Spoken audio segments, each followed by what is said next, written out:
dadka ku dhaqan deegaanka Kabadheer iyo tuulooyinka la jaarka ah ee hoos yimaada gobolka Togdheer ayaa cabasho xooggan ka muujiyay seeraha ay wasaaradda xanaanada xoolaha Soomaaliland ka sameynayso banka Aroori. Odayaasha dhaqanka Kabadheer oo horeeyay gudoomiyaha deegaanka Kabadheer ee banka Aroori ayaa xukuumadda Soomaaliland ugu baaqay inay joojiso seeraha ay ka sameynayso banka Aroori. haddii aan ahay gudoomiyaha tuulada Kabadheer Jiri Cabdullaahi Cali waxaanu ka hadlaynaa dhibaatada Aroori ka taagan. haddaan nahay bulshada xoolo dhaqatada Soomaaliland dawladda waxaan u sheegaynaa inay seerahan nagu soo wada u dhib yahay oo ceeb si watargeel ka dhacayso Soomaaliland burbur yahay. Soomaaliland burbur inuu yahay baan u sheegaynaa.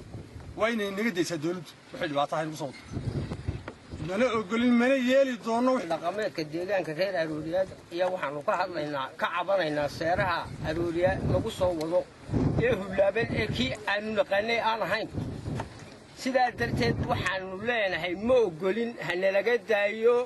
waxaan leenahay dawladda Soomaaliland haddii ay doonayso horta maanta dadweynuhu wuxuu ku nool yahay waa xoolo dhaqatada xoolahaynu ku noolahay. xoolaha maanta inta u banaanay quri horta waa inta marka horeysa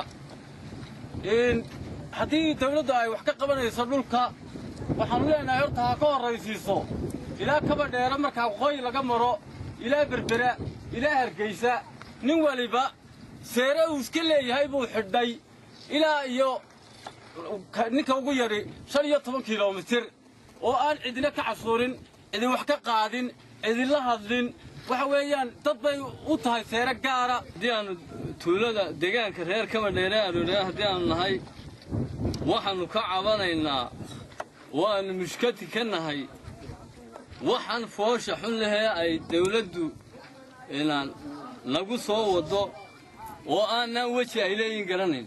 dadka isugu soo baxay deegaanka Kabadheer ayaa sheegay inaanay wax dan ah ugu jirin iyaga seerahani laga sameynayo banka Aroori ee gobolka Togdheer. waxaana sidoo kale hore u diiday seeraha inay ka sameyso wasaaradda xanaanada xooluhu dadka ka soo jeeda deegaanka banka Qola Caday ee dowladka caasimadda Hargeysa. Maxamed Saciid Gaxnug, Bulsha TV, Burco.